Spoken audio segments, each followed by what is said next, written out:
Bonjour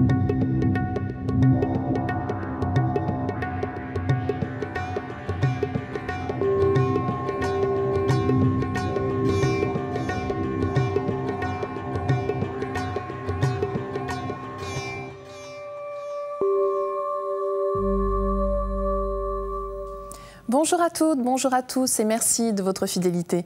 C'est avec une grande joie que nous vous retrouvons ce dimanche matin pour la suite du documentaire consacré à Maître Dogen, ce moine du XIIIe siècle, fondateur du bouddhisme Zen Soto au Japon.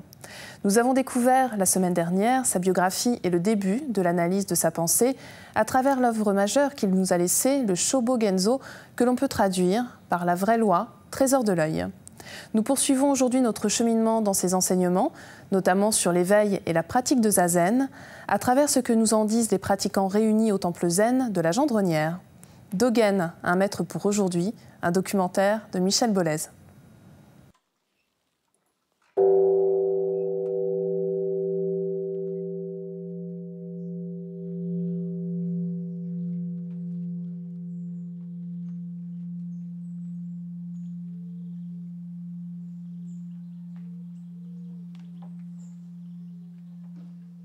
Il y a une phrase de Dogen qui est très facile à mettre en place dans la vie courante.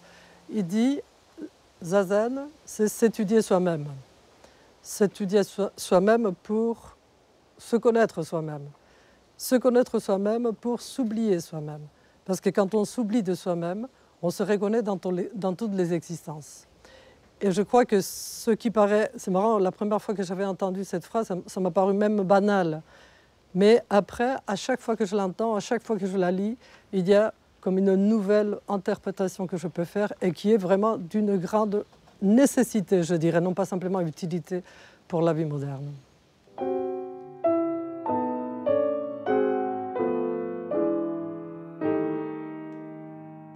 L'être humain peut abandonner beaucoup de choses dans sa vie. Il peut abandonner tous ses biens matériels, toutes ses situations sociales, son pouvoir, ses richesses, etc., tous ses biens matériels, tant qu'il ne se sera pas abandonné lui-même, ou on pourrait dire oublié lui-même, c'est comme s'il n'avait rien abandonné du tout.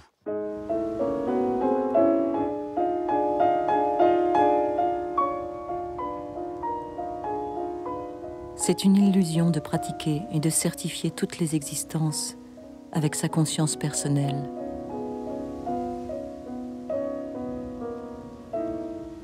Maître Deshimaru disait « Ne pratiquez pas Zazen avec votre conscience personnelle, votre Zazen doit devenir un Zazen cosmique. Ça doit devenir le Zazen de tout le cosmos. C'est-à-dire que votre Zazen, c'est comme une goutte de rosée, je prends l'image d'ailleurs qui est dans le Genjo Koan par ailleurs, une goutte de rosée dans laquelle même le vaste clair de lune peut venir se refléter.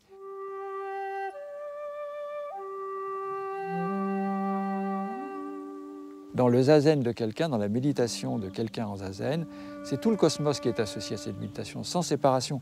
Donc ce n'est pas quelque chose de personnel, ce n'est pas quelque chose de limité. Et c'est ça que signifie cette phrase.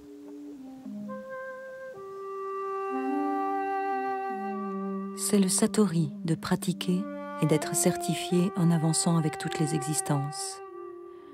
Ceux qui réalisent le satori au sujet de l'illusion sont des Bouddhas. Ceux qui ont une grande illusion au sujet du satori sont des êtres ordinaires.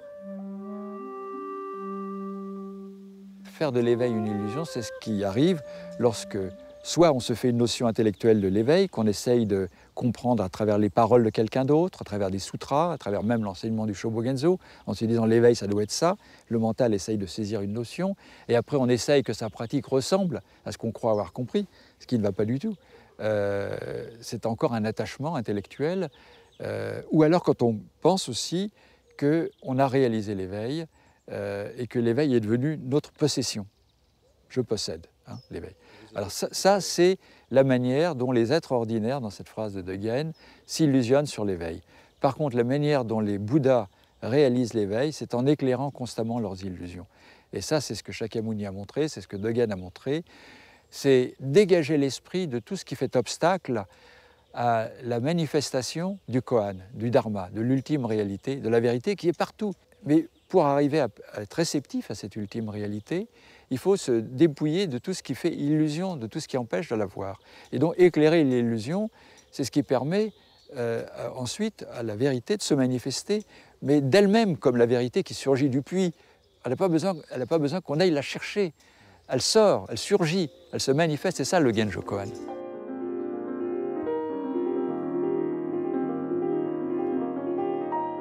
De plus, il y a des êtres qui obtiennent le satori au-delà du satori, et d'autres qui créent de l'illusion à l'intérieur de leurs illusions. Il n'y a pas d'éveil en dehors de l'illusion. S'il n'y avait pas d'illusion, il n'y aurait pas besoin d'éveil, et réciproquement. Donc, c'est effectivement, les deux notions sont totalement interdépendantes. Et donc, ne vouloir garder que l'éveil et rejeter complètement l'illusion, c'est se méprendre. C'est risquer de faire de l'éveil, de nouveau, une illusion. C'est pour ça qu'il faut constamment renouveler notre pratique d'éveil au sujet de l'illusion. Et ça, c'est ce qui est extrêmement précieux dans les conseils de Dogen, et notamment dans le Genjo Koan. C'est une invitation à continuer cette démarche d'éclairer l'illusion jour après jour, instant après instant, tout au long de notre vie. Et c'est ça, la démarche de l'éveil. S'éveiller de l'illusion constamment, en ne croyant jamais qu'on en a définitivement fini avec l'illusion. Ça serait extrêmement dangereux de croire ça. Et c'est ça la pratique sans fin.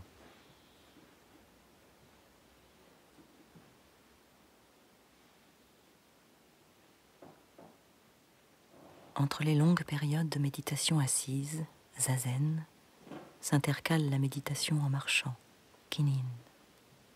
Chaque pratiquant marche autour du dojo en avançant d'un demi-pied, à chaque pas, après une respiration complète.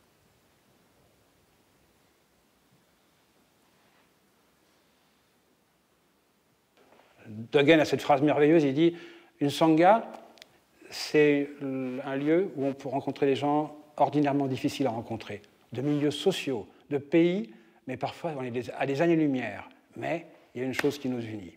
Alors, il y a des gens qui sont plus intellectuels, plus brillants, d'autres pas, d'autres qui s'expriment mal, et pourtant, on parle le même langage. »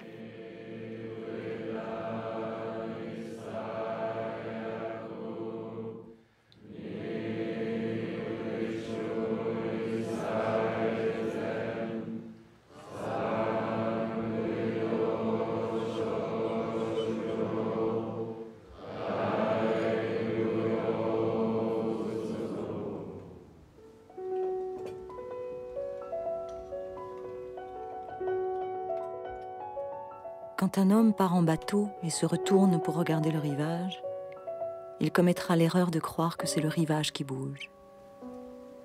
Mais si son regard est intimement posé sur son embarcation, il comprend que c'est en réalité le bateau qui avance. De même, quand une personne essaye de comprendre la nature des phénomènes à travers une conception confuse de son propre corps et de son esprit, elle pense à tort que son esprit et sa nature propre sont permanents. Si elle se concentre sur ses actions quotidiennes et s'observe elle-même, elle comprendra alors clairement que toutes les existences sont sans égaux. Sans arrêt, le corps et l'esprit changent.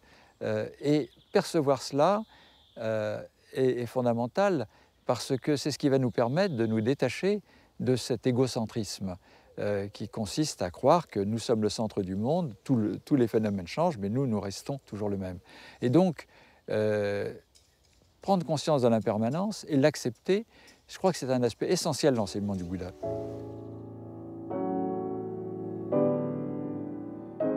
Le point de départ de l'enseignement du Bouddha, c'est comment remédier à la souffrance et au fait que maladie, vieillesse et mort viennent inévitablement interrompre nos possibilités de jouir de la vie telle qu'on l'aime.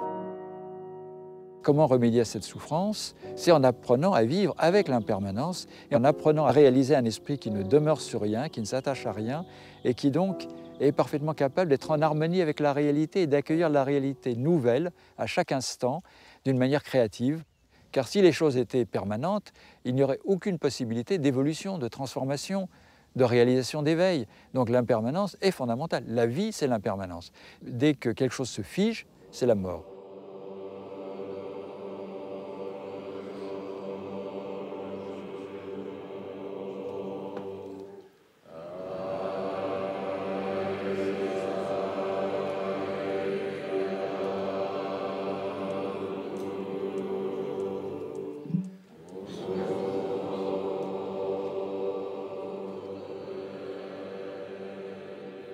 En regardant le moine mettre le kessa sur sa tête, Dogen fondit en larmes.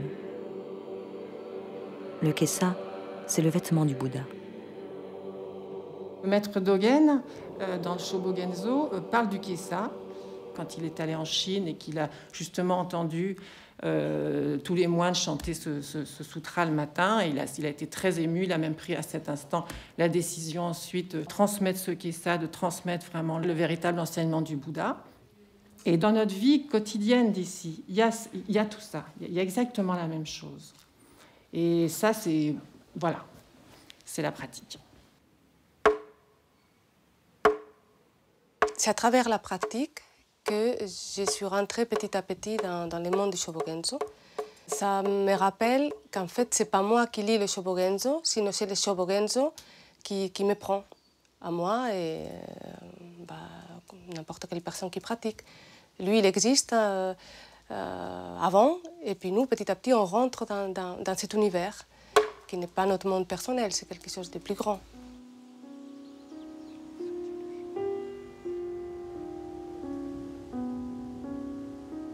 Alors que Maître Otetsu s'éventait, un moine vint et lui demanda « La nature de l'air est constante, et l'air souffle partout. Pourquoi utilisez-vous un éventail ?» Le maître répondit « Vous comprenez seulement que la nature de l'air est constante, mais vous ne comprenez pas le principe qui le fait souffler partout. » Le moine dit « Quel est le principe qui le fait souffler partout ?» Le maître continua simplement à s'éventer. Le moine comprit et se prosterna. Dans cette métaphore, l'éventail signifie la pratique et l'air symbolise la nature de Bouddha. Donc comment faire pour que la nature de Bouddha ne reste pas une abstraction, ne reste pas une virtualité, mais soit réellement quelque chose qui nous rafraîchit, qui nous fait du bien, qui nous fait vivre en harmonie avec la réalité, qui nous rend heureux, libres et nous permet de vivre vraiment d'une manière authentique. Au-delà de tout ce qui cause nos souffrances, eh bien, c'est la pratique. Et finalement, l'essence du Shobogenzo et de l'enseignement du Bouddha, c'est s'éventer avec l'éventail et c'est la prosternation du moine. Dans ces deux gestes-là, c'est ce qui transforme tout ce qu'il y a de plus souillé dans notre vie en or. Donc, à partir de la pratique, tout devient merveilleux, tout devient source de richesse.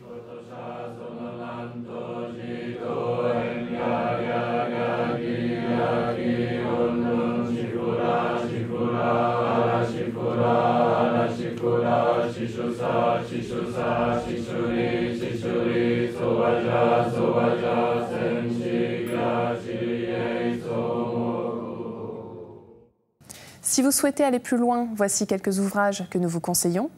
Tout d'abord, le tome 3 du Shobogenzo, La vraie loi trésor de l'œil de Maître Dogen, traduit et annoté par Yoko Orimo, publié aux éditions Sully. Vous y retrouverez la traduction intégrale de ce recueil qui contient un certain nombre de textes parmi les plus importants de la tradition Zen-Soto. Vous découvrirez dans ce tome différentes parties consacrées entre autres à la nature de l'éveillé, aux naissances et aux morts ou encore à la vie quotidienne. De Roland Reich, aux origines du Zen-Soto, aux éditions Yunoku Zen. Vous pourrez y découvrir l'histoire du Zen, mais aussi comment en faire ressortir l'essence dans notre vie de tous les jours, à travers l'histoire de Maître Tozan et de ses successeurs, grâce à qui le courant amorcé par Maître Sekito prend la forme de ce qui va devenir le Zen-Soto. C'est la fin de notre émission. Vous pouvez voir et revoir justement cette émission pendant toute une semaine sur le site internet de France 2, rubrique Tous les programmes et Chemin de la foi. Merci à tous de votre fidélité. Je vous souhaite une très belle journée, une très belle semaine. À dimanche prochain.